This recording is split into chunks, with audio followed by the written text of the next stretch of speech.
Who then is invincible? The one who cannot be upset by anything outside their reasoned choice. Epictetus. Have you ever watched a seasoned pro handle the media? No question is too tough, no tone too pointed or insulting.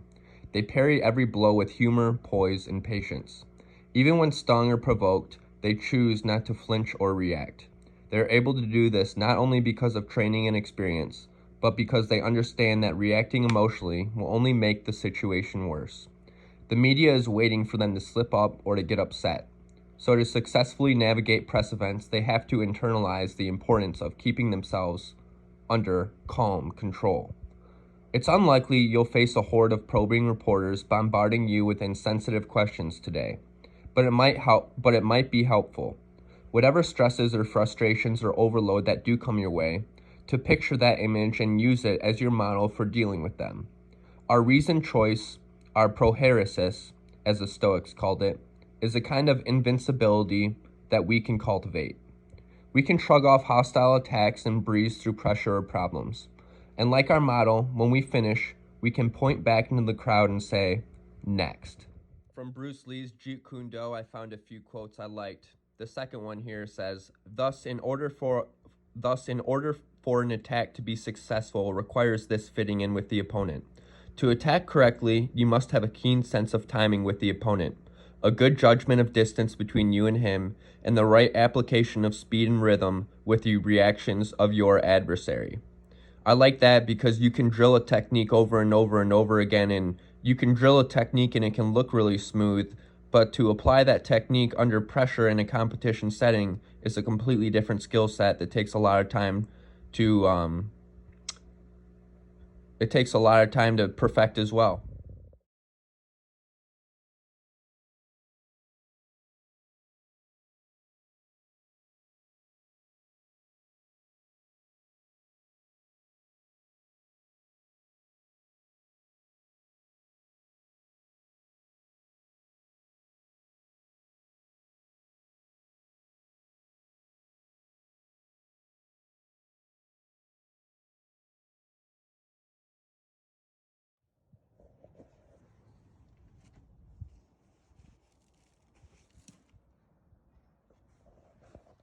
This morning we're working on the silo unloader. It's starting to make some noises that it shouldn't make, and so we have to go in there and we have to tighten that bolt up. And this is an important job because there's so many moving parts on this, and this is how we get the corn out every day to feed our cows. So it's one of those things you have to maintain and look after pretty diligently.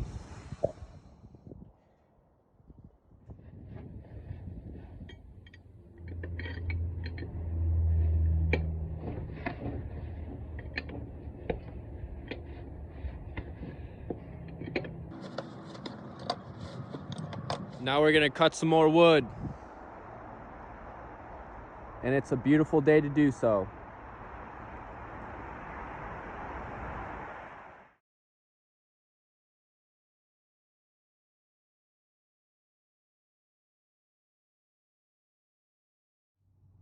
My chain is super dull, so I'm gonna head back to the farm and get a sharper one or sharpen this one. I don't entirely know what I'm doing when it comes to changing one of these, but I just called Dudley up and he said the chains were sharp, so we're going with it.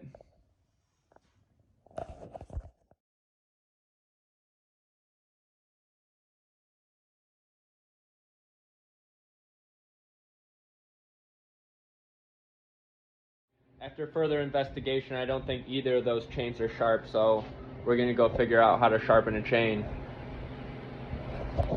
Stay tuned. I didn't know how to do this, but I just looked it up on YouTube, so all I'm gonna do is, we have one of these grinders at home. I'm gonna lay the chain in here across that vise right there, and then this grinder wheel comes down, and that's how I'm gonna sharpen it. The guy on YouTube says there's gonna be an indicator right here at what angle I need to cut the chain, so it looks like I'm gonna cut the chain on that angle right there. So I'm gonna bring the wheel in, and it looks like that's not the same angle, so I'm gonna have to figure that out. So it looks like that's the angle we want it at. So cool. Now I'm gonna flip it over and find the right angle, but on the other side. So, right there. All right, that's that. Back to the woods. Well, the first chain I sharpened was too small for the saw, so I went back and got the original one and I sharpened that.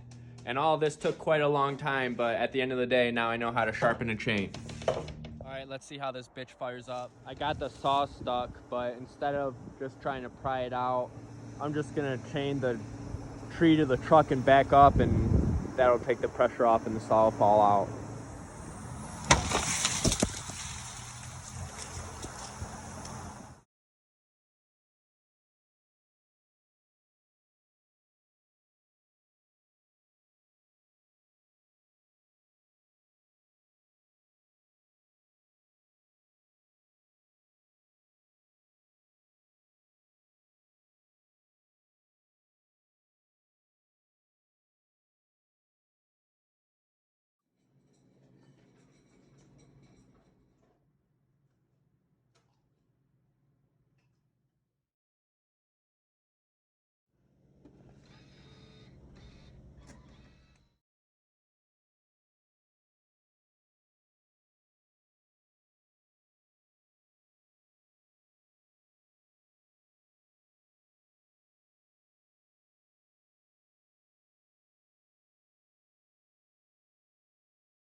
And that's gonna wrap it up tonight. Thank you guys for watching, and see you tomorrow.